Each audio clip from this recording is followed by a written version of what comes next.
One देवी और उनके पुत्रों ने हमें उस दुष्ट मकरासुर के आतंक से मुक्त किया है। हमें उनकी विजय ने दूसरा जीवन दान दिया है। हमें भी थोड़ी सहायता करने का अवसर प्रदान कीजिए महाराज। धर्म का मार्ग तो सबके लिए खुला है। सेनापति जी, हमारी सेना की एक टुकड़ी को कहिए कि इस क्षेत्र में चारों ओर फैल जाए। मुझे किसी भी मूल्य में दोनों बालक और वन देवी चाहिए। और हमारी सेना की एक टुकड़ी जल के भीतर भी जाएगी, जिसका नेतृत्व हम स्वयं करेंगे।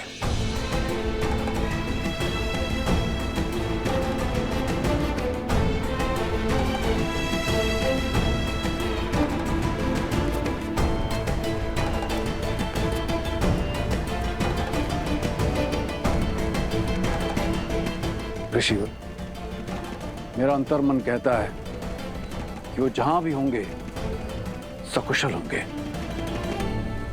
महाराज,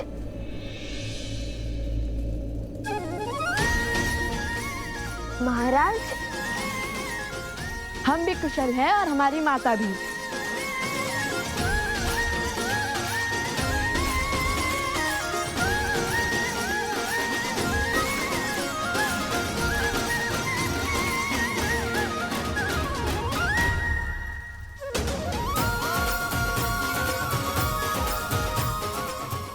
अरे झील में तो पहले ही भीगे हैं, अब क्या अपने आंसू से भी भिगोनी है हमें? जानता था असंभव को संभव करके ही लौटोगे, विजयी होकर लौटोगे। जब उस राक्षस का महल ध्वंस हुआ तब भी तुम्हारे बल पर हमें संदेह नहीं हुआ, किंतु वन देवी कहाँ है? सुरक्षित है। देवी फल्गु की प्रार्थना कर रही है। धन्यवाद जो करना है उन्हें। किंतु मैंने तो भूल से तुम्हें महादिव्य मंत्र दिया ही नहीं। मकरासुर का वध कैसे किया तुमने? दिव्य मंत्र नहीं मिला तो क्या हुआ? हमारे पास तो सदैव ही श्री राम की भक्ति की शक्ति रहती है। मैंने श्री राम का नाम लिया और वो बाण साधा और उसने मकरासुर का वध।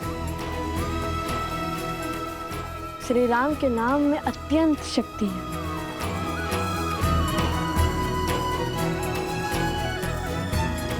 वही शक्ति जो हनुमान जी को राम नाम से मिलती है। ऐसा प्रतीत हो रहा है कि तुम दोनों राम और राम कथा के प्रशंसक हो, भक्त हो उनके। पूरी कथा सुनी है या? सुनी है महाराज, हमें राम कथा का एक एक शब्द कंठस्थ है। हमसे बड़ा राम भक्त इस संसार में कोई दूसरा नहीं है।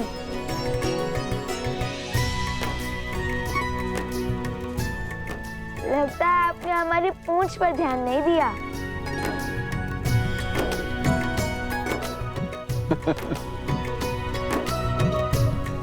अर्थात सीधा प्रतिस्पर्धा हनुमान जी से है ना? प्रतिस्पर्धा होती तो कब के जीते होते, क्योंकि लव कुश हनुमान जी से भी बड़े राम भक्त हैं। जब भी संकट में होते हैं तो श्री राम का नाम लेते हैं, श्री राम का अनुसरण करते हैं, और जब भी दुख के बादल छाते हैं तो देवी सीता का नाम लेते हैं।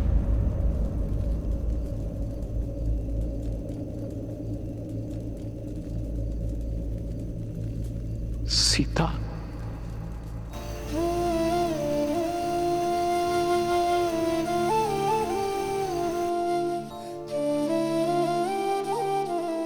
पिताश्री। समझ गया, पुत्री की स्मृति में दुखी हो गए। माता कहती है कि पुत्री पिता का घर छोड़ पति का संसार बसाती है, इसलिए पिता की प्रिय होती है। किंतु आपकी पुत्री तो पूरी अयोध्या की प्रिय बन गई, श्री राम की अर्धांगिनी बन गई। भला आपको कैसा दुख, कैसी चिंता? आप चिंतित ना हो महाराज, हम शीघ्र ही अयोध्या जाकर श्री राम और देवी सीता को आपकी कुशलता का क्षम पहुंचाएंगे। अयोध्या? हाँ हाँ, अयोध्या, आपकी पुत्री का राज्य।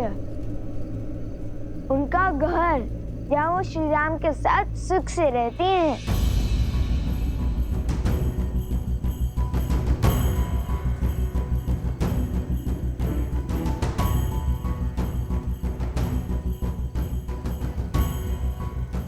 राम कथा का अंतिम अध्याय है। क्या पढ़ाया है तुम्हारे गुरुजी ने? परीक्षा ले रहे हैं हमारी। अंत में राजा राम और महारानी सीता का पट्टाभिषेक होता है और वो सुख से अयोध्या का कार्यभार संभालते हैं। कैसी अभागी हूँ मैं। इतने वर्षों बाद पिताश्री को देख तो सकती हूँ, किंतु उनके समक्ष नहीं जा सकती, उनके चरण स्पर्श नहीं कर सकती, सुख दुख के बोल नहीं बोल सकती, उन्हें उनके नातियों का परिचय नहीं दे सकती।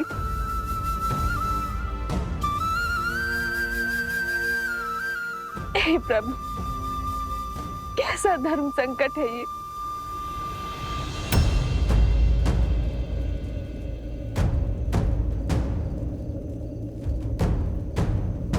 क्या करें आप ऋषि कुमार? हमारी माता ने कहा कि आप उनके पिता समान हैं, तो आप हमारे नाना हुए और नातियों का उनके नाना से आशीर्वाद लेना उनका धर्म भी है और अधिकार भी। मुझे क्षमा करना पिताश्री, मैंने आपसे अपने नातियों के साथ खेलने का सुख, उनके बालपन में अपनी संतान का बालपन जीने का सुख, उन्हें कथाएं सुनाने का सुख, उनके मुख से नाना शब्द सुनने का सुख सब छीन लिया।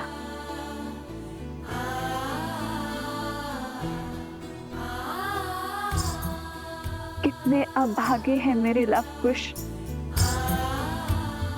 जो मिथिला के ज्ञान से वंचित है। ननिहाल में उन्हें मिलने वाले प्रेम से दूर रह गए मेरे लवकुश। अब तो साक्षात देवी सीता के पिता और श्री राम के ससुर हैं। हमें शीघ्र ही उनसे भेंट करने का आशीर्वाद दे दीजिए ना। आशीर्वाद के लोभ से प्रणाम। हाँ हाँ जानता हूँ, लोग से प्रणाम करना बुरी बात होती है। किसी के आगे नतमस्तक केवल सम्मान के लिए हुआ जाता है, किंतु मुझे लोभ आशीर्वाद का नहीं, श्री राम और माता सीता से मिलने का है।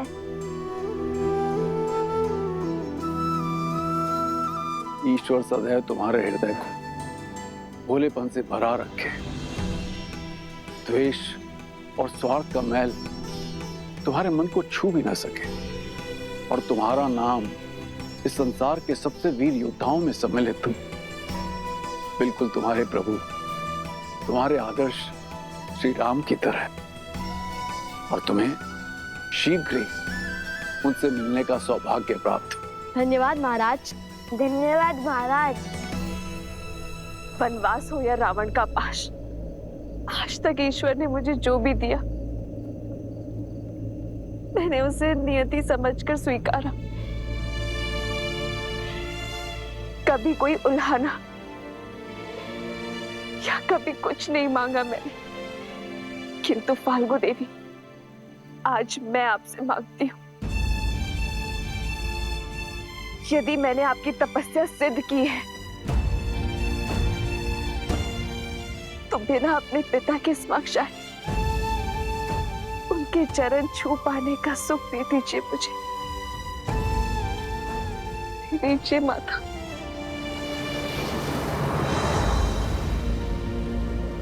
तुम दोनों से मिलकर लगता है कि तुम दोनों मेरे अपने हो, मेरा अपना अंग। जाने की इच्छा तो नहीं हो रही, किंतु जाना होगा, समय हो चला है। क्या तुम मेरे जाने से पूर्व मुझे अपनी माता से मिलवा सकते हो? मैं उनके दर्शन करना चाहता हूँ। अवश्य, क्यों नहीं। मुझे भी वन देवी के दर्शन करने हैं पुत्र। हाँ हाँ, हमें भी वन देवी के दर्शन करने हैं। आइए, माता इस ओर है। लव, कुश, तुम दोनों जाके वन देवी को ले आओ, तब तक हम कूच की तैयारी करते हैं। कुश, तुम इनके साथ जाओ, मैं माता को लेकर आता हूँ। ठीक है भैया। आइए। अद्भुत युद्ध किया है तुमने कुश। अवश्य तुम्हारे धनुष में कुछ विशेष है। लो, खुद ही देख लो।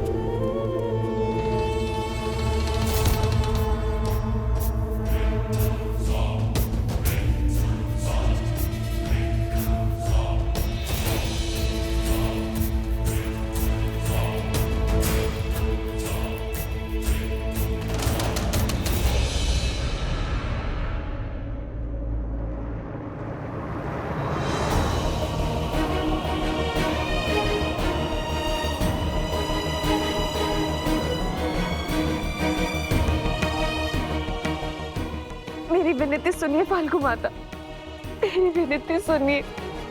सोमकरण, सोमकरण।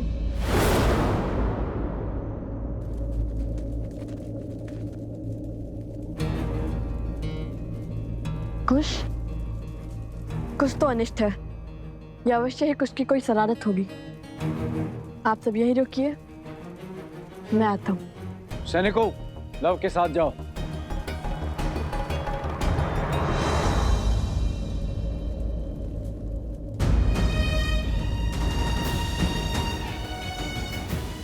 मेरी प्रार्थना स्वीकारिए माँ, मेरी प्रार्थना स्वीकारिए। क्या हुआ कुश? कुश क्या हुआ, बोलो। कुछ बोलो भी। सोमकरण। क्या हुआ गुरु माँ? वो राक्षस सोमकरण को ले गया उस और मुझे जटुकरण ने अपने प्रश्न में उलझा रखा था। मेरा धनुष भी उसके पास था। पता नहीं कब वो असुर आया और फिर हमने सोमकरण की चीख सुनी। जो भी हुआ ठीक है, किंतु अब शीघ्र हमें उन्हें पकड़ना होगा। चलो कुश। तुम दोनों पहले से चोटिल हो, हम उसे ले आएंगे। नहीं, वो हमारा मित्र है और उसे बचाना भी हमें जाना ही होगा ना। चलो कुश।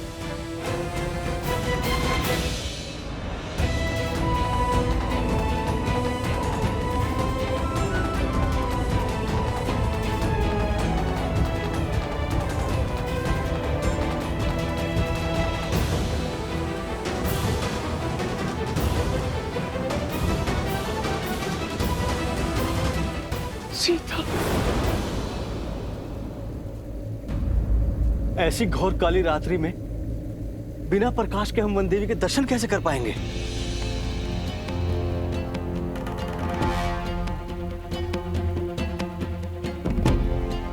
जाओ, वो दीप ले आओ।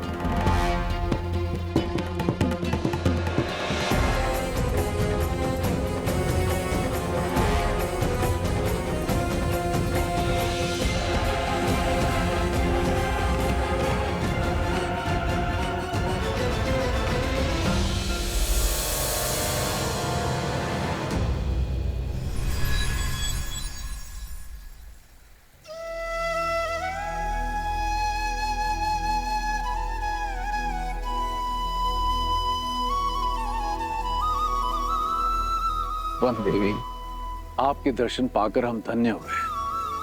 आपके पुत्रों को देखकर दो राजकुमारों का स्मरण हो आया, राम और लक्ष्मण।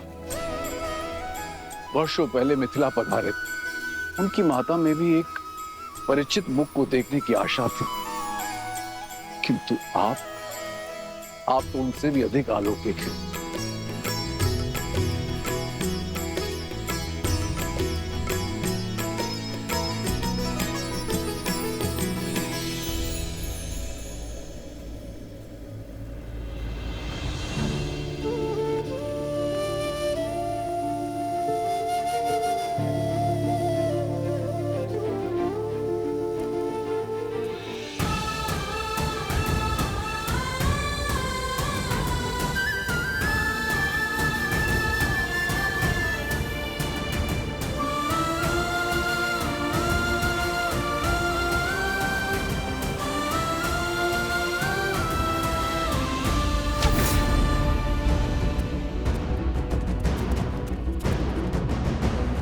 उस और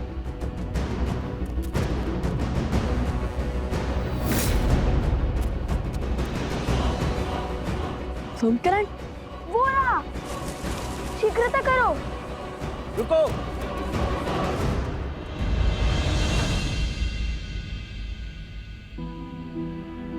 आप सब यहाँ? और माता? माता कहाँ है?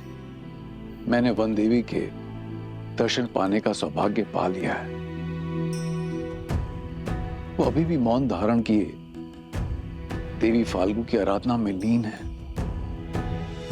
मेरी इच्छा पूर्ण करने के लिए, मुझे ये सुख देने के लिए धन्यवाद माता। ये मेरा नहीं, आपके सुकर्मों का, आपकी शुद्ध भक्ति का प्रताप है देवी सीता। मैं आपके तप से प्रसन्न हुई, परंतु अब मुझे आपके पुत्रों से कुछ चाहिए। मेरे पुत्रों से? क्या माता? ऋषिवर, आपने हमें क्यों रोका? सोमकर्ण के प्राण संकट में हैं। समय नहीं है हमारे पास। कुछ नहीं होगा तुम्हारे मित्र को, क्योंकि उस असुर को सोमकर्ण के नहीं तुम्हारे प्राण चाहिए। अपने राजा मकरासुर की मृत्यु का प्रतिशोध चाहिए। तो क्या अपने प्राण बचाने के लिए अपने मित्र के प्राण दांव पर लगाएंगे हम? कदापि नहीं। उचित कहा भैया। वैसे भी जिस राजा को मार गिराया, उसके सेवक को तो यूं धराशायी कर देंगे हम। इसमें कोई संदेह नहीं है कि वो असुर तुम्हारे वीरता के समक्ष टिक पाए। इतने घमासान युद्ध के बाद भी तुम्हारा साहस देख अत्यंत प्रसन्नता हो रही है। ये मेरा सौभाग्य होता यदि मुझे तुम्हारे साथ युद्ध करने का अवसर मिलता। किंतु हमारे तो आपसे कोई पैर ही नहीं है, फिर आप क्या हमारे साथ युद्ध करना चाहते हैं? कुश, वे हमारे साथ असुरों से युद्ध करना चाहते हैं, हमारे विरुद्ध नहीं। ओह, परंतु आपकी आयु? जानता हूं, वृद्ध हो चुका हूं, इसीलिए तुम्हें संकोच। किंतु मैंने इस आयु तक जो अर्जित किया है उसकी सहायता अवश्य लेना।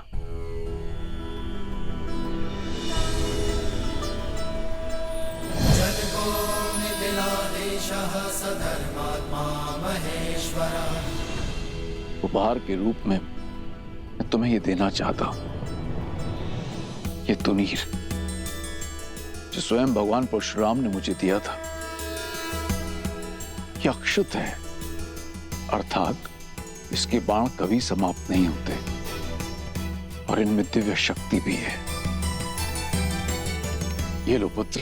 नहीं, किंतु ये आपको मिला आशीर्वाद है और ये आपने अर्जित किया है, इसे मैं नहीं ले सकता। तू सोमकर्ण को लौटा लाने में तुम्हारी सहायता करना मेरा धर्म है। क्या तुम मुझे मेरे धर्म से वंचित करोगे ऋषि कुमार?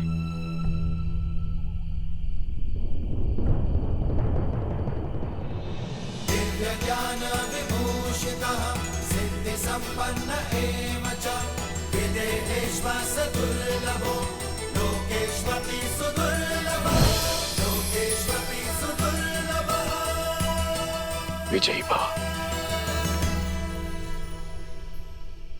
अब आप जाइए महाराज, और हमारे लिए चिंतित ना हो। हाँ, यदि श्री राम ने चाहा तो हम शीघ्र ही ये भेंट लौटाने आएंगे।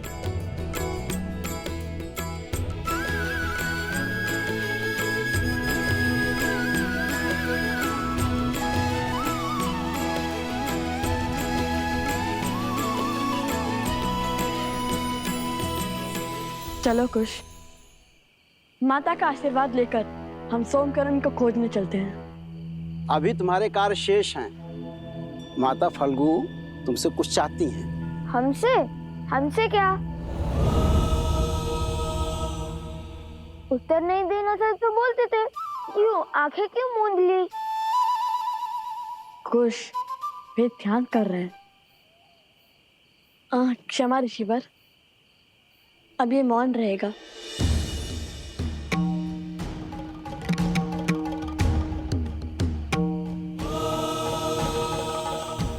आदेश दे देवी, क्या करना है मेरे पुत्रों को।